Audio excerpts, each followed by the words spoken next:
अमरीका ते इसराइल ने ईरान ते हमला कर दिता। फिजा ते समुंदर तो मिसाइलों की बारिश कर दी। तेहरान समेत कई शहर धमाके नाल गूंज उठे। कई अफराद जख्मी। रूसी खबर एजेंसी का ईरानी फौजी कमांडर के जां बहक होने का दावा। ईरानी सदारती महल ते सुप्रीम लीडर के कंपाउंड के नेड़े 7 मिसाइल डिगे। आयतुल्ला खामनाई ने मसूद पज़ेशकियान को महफूज थां ते मुंतकिल कर दिता। गैर मुल्की मीडिया के मुताबिक इसराइली हमले में ईरानी इंटैलीजेंस हैडक्वार्टर्स को निशाना बनाया गया। ईरान के मिसाइल लॉन्चिंग मुकाम भी निशाने किए गए। ईरानी एटमी तवानाई तंजीम के दफ्तर से भी हमला। इसराइल ने तेहरान के मेहराबाद एयरपोर्ट को भी निशाना बनाया।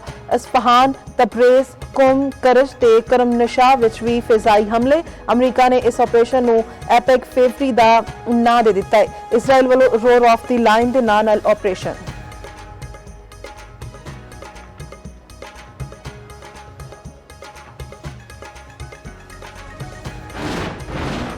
ईरान का भरपूर जवाबी वार। इसराइल के खिलाफ ऑपरेशन फातह खैबर जारी।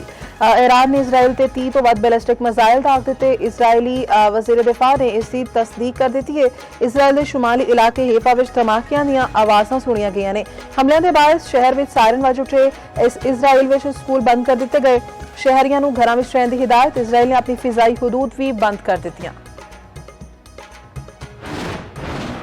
अमरीकी सदर डोनाल्ड ट्रंप का ईरानी बहरिया खत्म करने का ऐलान। ईरानी पास रन इनकलाब को हथियार सुटन की वार्निंग। आख्या ईरानी फौज के कोल दो ही रस्ते ने, इस्तिसना या मौत। ईरान विच वड्डा फौजी ऑपरेशन शुरू कर दिता गया है। ईरानी फौज हथियार सुट दे, जे हथियार ना सुटे तो यकीनी मौत का सामना करना पड़ेगा। पास रन इनकलाब जो हथियार सुट दे ते मुकम्मल इस्तिसना मिलेगा। अमरीकी सदर ने ईरानी अवाम नूं हुकूमत का तख्ता उलटन की अपील भी की। नेतन्याहू ने इसराइली ऑपरेशन दौरान रोर ऑफ द लाइन रख दिता। मकबूजा बैतुल कुदस में भी सायरन वज उठे। इसराइल में स्कूल बंद कर दिते गए। अवामी इज्तिमा ते दफ्तरों में भी काम ते पाबंदी ला दी गई। शहरियों को घरों में रहने की हिदायत। इसराइल ने अपनी फिजाई हदूद भी बंद कर दित्तियां। लोगों को एयरपोर्ट वाल ना जाने देने की हिदायत। खबर एजेंसी के मुताबिक कतर विच अमरीकी सिफारतखाने के एहलकारां नूं शेल्टर विच जाने की हिदायत। ईरान ते इराक ने भी अपनी फिजाई हदूद बंद कर दित्तियां।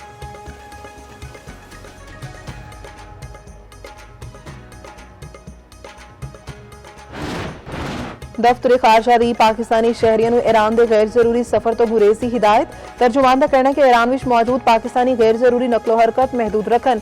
पाकिस्तानी शहरी तेहरान, मशहद, जाहदान विच पाकिस्तानी मिशनस नाल राबते विच ने इधर पाकिस्तान एयर ट्रैफिक कंट्रोल फिजाई हदूद की कड़ी निगरानी की हिदायत। जराये के मुताबिक पाकिस्तानी एयरलाइंस को ईरानी फिजाई हदूद इस्तेमाल न करने की हिदायत।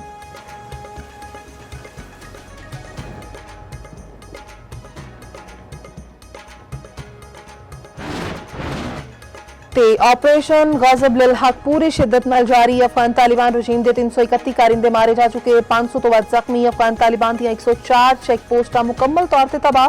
पाक फौज ने 22 चेक पोस्टां ते कब्जा कर लिया। अफगान तालिबान रजीम के 163 टैंक ते मुसल्ला गड्डियां तबाह कर दी गई। विफाकी वजीर इतलात नशरियात अताउल्लाह तारर ने अफगान तालिबान रजीम को अज सुबह 9 बजे तक पहुंचाए के नुकसानात की ताज़ा तरीन तफसीलात दस दित्तियां। आख्या अफगानिस्तान भर में 37 थावां फिजाई कार्रवाई के दौरान मौसर तरीके नाल निशाना बनाया गया। ऑपरेशन गजब लिल हक अहदाफ के मुकम्मल हुसूल तक जारी रखने का ऐलान।